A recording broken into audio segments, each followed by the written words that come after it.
சப்பாத்திக்கு சூப்பரான சைட் டிஷ்ஷுங்க. எப்படி செய்யலாம்னு சொல்லிட்டு பார்க்கலாமா?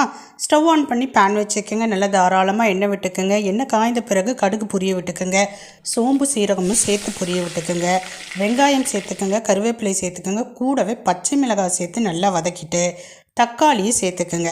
தக்காளி சேர்த்ததோட உப்பு சேர்த்துக்குங்க. நல்லா குழைய வதக்கி எடுத்துக்கோங்க. இஞ்சி பூண்டு பேஸ்ட்டு சேர்த்துக்குங்க.